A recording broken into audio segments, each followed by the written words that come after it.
لنا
Bismillahirrahmanirrahim.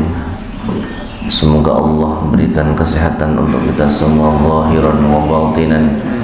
Semoga Allah berikan kita kelapangan di dalam menghadapi segala kesulitan, dan semoga Allah tidak mematikan kita kecuali dalam keadaan husnul khatimah. Al-Fatihah. Bismillahirrahmanirrahim.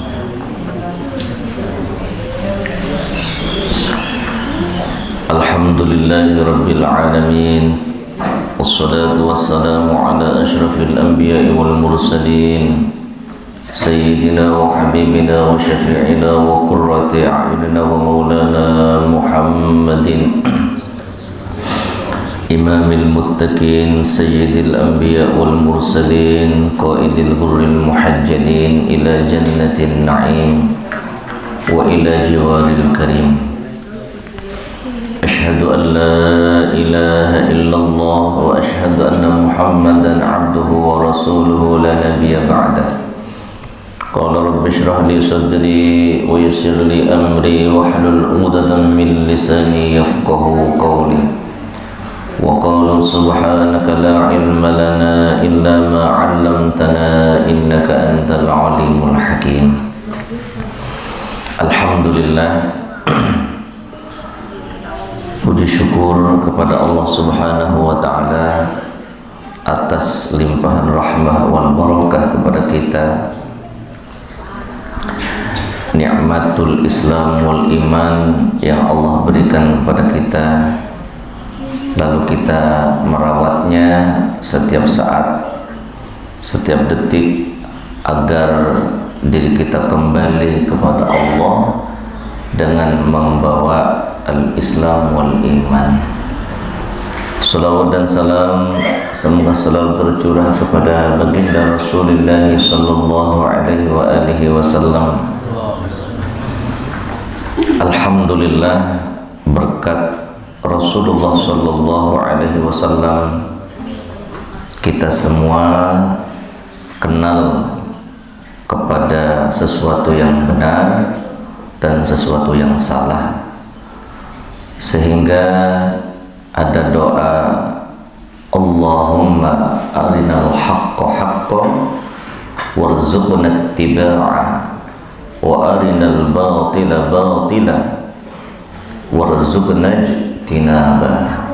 Ya Allah, perlihatkanlah yang benar itu benar, dan berikanlah kami rezeki untuk mengikutinya, dan perlihatkanlah kepada kami yang salah itu salah, dan berikanlah rezeki kepada kami untuk menjauhinya. Sahabat sekalian yang dirahmati oleh Allah, langkah kita dari rumah masing-masing tentu akan membuat malaikat bangga kepada kita. Bahkan saking senangnya malaikat, maka malaikat mengibarkan sayapnya dan melebarkan sayapnya untuk memberikan naungan rahmat kepada orang-orang yang mau mencari ilmu. Dan bukan hanya itu, seluruh makhluk Allah di bumi dan seluruh tumbuhan-tumbuhan berikut binatang-binatangnya diperintahkan oleh Allah untuk memintakan ampun kepada orang yang mencari ilmu. Begitu juga ikan-ikan di laut dan seluruh biota laut diperintahkan oleh Allah untuk memintakan ampun kepada orang yang mau mencari ilmu. Dan harapan kita adalah semoga kita tidak berdiri dari majelis ini, dosa kita telah diampuni oleh Allah Subhanahu wa ta'ala. Ini yang terpenting dalam kehidupan kita. Yang penting kita kembali kepada Allah, dosa-dosa kita telah diampuni semuanya, dan tidak ada satupun dosa yang tersisa yang tidak diampuni, sehingga kita mendapatkan rahmat Allah Subhanahu wa ta'ala.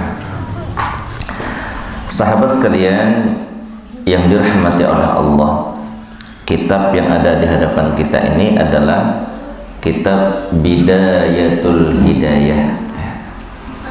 Bidayah itu permulaan, hidayah itu adalah petunjuk. Jadi permulaan daripada petunjuk. Namun terjadi kesulitan yang luar biasa, walaupun ini adalah bidayah. Bagaimana tidak?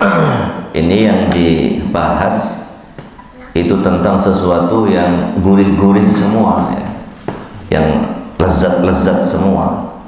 Tentang dusta, kan lezat dusta itu. Tentang ghibah, gurih semua itu. Kalau enggak gurih, orang pinjam panci ke tetangga 2 jam di situ. Kenapa? Saking gurihnya kan? Kalau tidak gurih mana bisa kuat sampai 2-3 jam ya. Orang berbicara 3 jam itu bisa tidak terasa, tapi baca Quran setengah jam yang nguap dan lain sebagainya sudah. Ya itu sahabat sekalian yang dirahmati oleh Allah, yaitulah diri kita. Kita akui saja bahwa kita memang begitu lemah di dalam menjalankan sebuah kebaikan. Namun tentu kita tidak boleh putus asa dari rahmat Allah. Maka salah satu jalan untuk menggapai ketakwaan, untuk membersihkan jiwa kita dan untuk menggapai cinta kepada Allah Subhanahu wa taala, Imam Ghazali menyampaikan kepada kita, Bismillahirrahmanirrahim. Qala al-muallif rahimahullahu taala wa nafa'ana bihi wa bi 'ulumihi fid dharain amin. Bismillahirrahmanirrahim.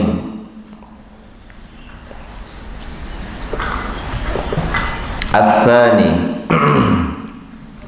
Adapun yang kedua, kemarin tentang dusta, sekarang yang kedua. Ats-tsani al-khalfu fil wa'di. Al-khalfu adalah, kalau bahasa Jawa itu nulayani. Al-khalfu itu bukan mengingkari dengan tidak menepati janji, itu berbeda ya. Kalau mengingkari janji itu berarti ingkar kepada janjinya, artinya tidak mengakui janji itu. Kapan aku janji? Aku tidak pernah janji. Nah, itu namanya ingkar kepada janji, padahal dia telah berjanji, padahal ada tanda tangan di atas materai, tetap diingkari. Tentu kualitas tidak menepati janji terhadap orang yang ingkar kepada janji kan berbeda. Karena itu sahabat sekalian, al-khalfu fil wa'di. Ujar Imam Ghazali, fa iyyaka an ta'ida, maka hendaklah engkau takut, an ta'ida, untuk berjanji bi syai'in, dengan sesuatu.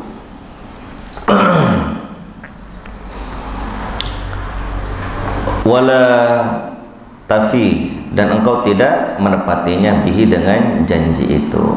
Jadi kalau memang terpaksa berjanji, maka hendaknya supaya ditepati. Yang lucu adalah kita kadang-kadang berlindung di balik insya Allah. Jadi insya Allah itu dibuat senjata. Insya Allah itu kita tuh yakin besok itu mau datang gitu, yakin mau melakukan. Nah ini jelas-jelas hatinya tidak mau melakukan tapi bilang insya Allah. Itu namanya berlindung di balik insya Allah. Jadi kalau bilang tidak ya tidak, mohon maaf besok saya tidak bisa hadir. Itu yang benar begitu sahabat sekalian. Nah, ya, supaya kita mengerti bahwa jangan main-main dengan insya Allah. Karena insya Allah itu sebab-sebab turunnya itu adalah Rasulullah mau menceritakan sesuatu besok. Besok saya ceritakan, begitu Rasulullah bilang. Ditegurlah oleh Allah, ولا تكونن لشيء إني فاعل ذلك غدا إلا أن يشاء الله. Itu dia.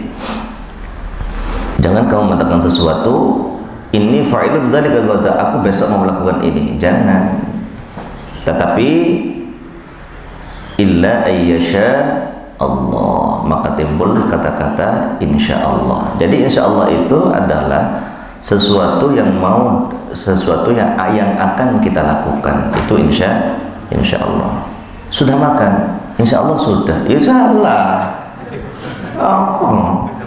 Kalau bilang enggak, iya begitu. Sudah minum kopinya? Insya Allah sudah.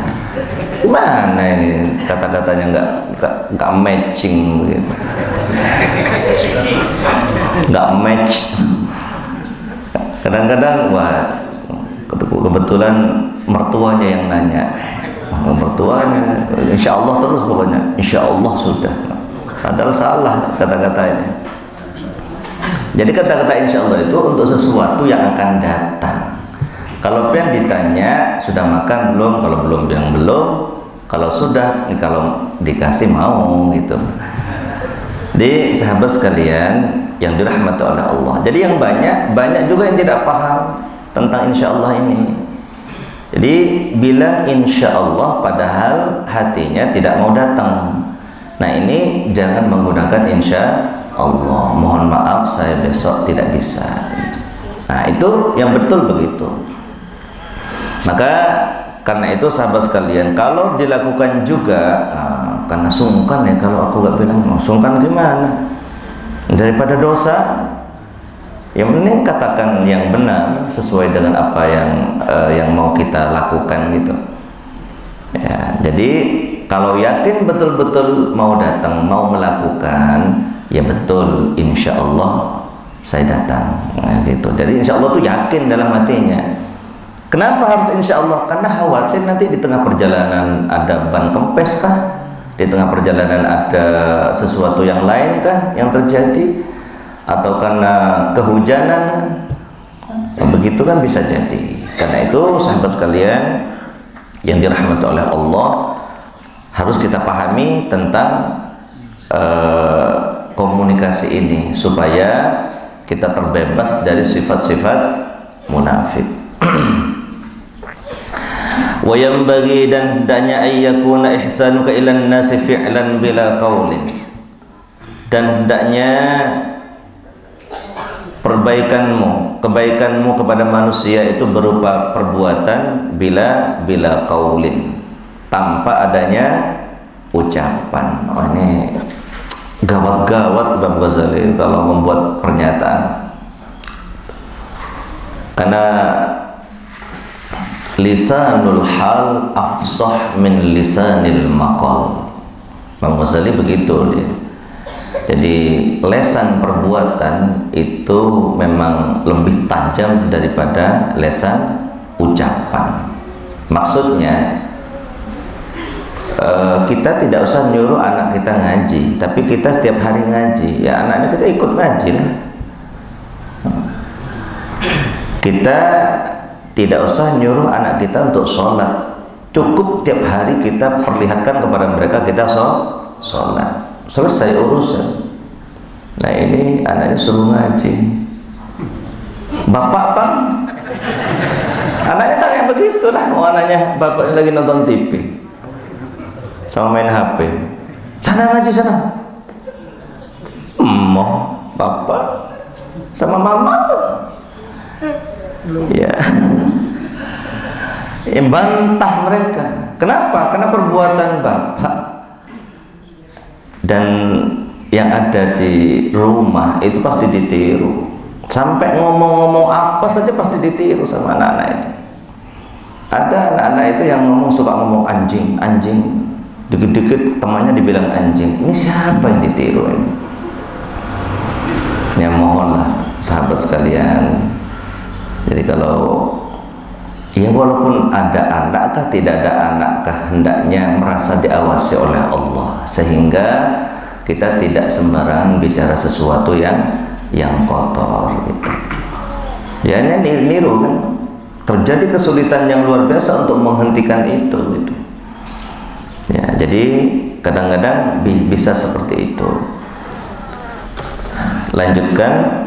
Jadi lisanul hal afsah min lisanil maqal. Lesan perbuatan. Jadi perbuatan itu seperti lesan dia. Misalnya Allah menciptakan langit. Ini kan lisanul hal. Allah lagi berbicara, wahai manusia, akulah yang berkuasa. Di antara kalian tidak ada satupun yang dapat menciptakan langit. Kan begitu Allah bilang. Dengan lisanul halnya itu. Hai manusia, kalau kalian memang bisa berbuat roti, tapi bahan bakunya kamu ngambil dari mana? Betul nggak ada roti kan sini? Silakan kalian berbuat. Aku tidak kalian beri satu alat untuk menciptakan lada. Tapi kan bisa nanam. Yang numbuhkan siapa? Kan itu kan lisanul hal semua. Namanya lisanul hal, lesan perbuatan. Bahwa para kekasih Allah berbicara itu, lewat lisanul hal itu. Bahwa bunga semerbak dari mulai kelopak dan kemudian mekar lalu memberikan wangi, setelah itu beberapa hari kemudian ia kering dan jatuh, dan dia kan berbicara, hai manusia, aku ini seperti dunia yang mekar sebentar, wangi sebentar, lalu jatuh menjadi sampah. Maka janganlah kalian jadi seperti aku. Kan bisa begitu dia. Bicaranya itu kan begitu. Lalu mau seperti apa? Jadilah seperti mutiara. Ka'annahunnal yaqutu wal marjan. Seolah-olah mereka itu adalah mutiara hijau dan mutiara putih. Mutiara itu dimanapun dia tetap mutiara. Di dalam kloset dia tetap mutiara dia. Maka karena itu sahabat sekalian, kita belajar sama-sama untuk memperbaiki diri kita. Jadi orang yang baik adalah orang yang terus-menerus berusaha untuk memperbaiki diri. Di saat orang itu merasa diri baik, saat itulah dia sudah mulai menjadi penjahat. Jadi pada saat seseorang sudah mulai merasa baik, pada saat itulah dia telah menjadi penjahat. Siapa dia? Iblis yang ditiru. Ana khairun minhu, saya lebih baik daripada dia. Jadi kapan saat kita baik? Pada saat kita terus-menerus memperbaiki diri dan merasa tidak ada orang lain yang tidak ada orang lain yang lebih rendah darinya. Artinya semua orang lain adalah berada di atas dirinya. Nah itu hati ya. Pekerjaan hati, bukan pekerjaan lesan, bukan. Dia adalah hati. Tandanya apa? Ya kalau dipuji orang ya malu kepada Allah, tidak usah diucapkan. Kalau usah dipuji, aku malu kalau dipuji. Mana pujiannya lagi? Enggak begitu ya. Itu pekerjaan hati. Enggak bisa dibohong, itu Allah yang tahu. Soal itu tuh Allah yang tahu. Maka sahabat sekalian, kita lanjutkan dulu. Fa in tararta ila al-wa'di fa iyyaka an takhlifa illa li'ajzin aw daruratin. Apabila engkau dalam keadaan darurat harus janji, dipaksa orang untuk janji ini kan, suruh tanda tangan lagi kan, itu berarti dipaksa kan.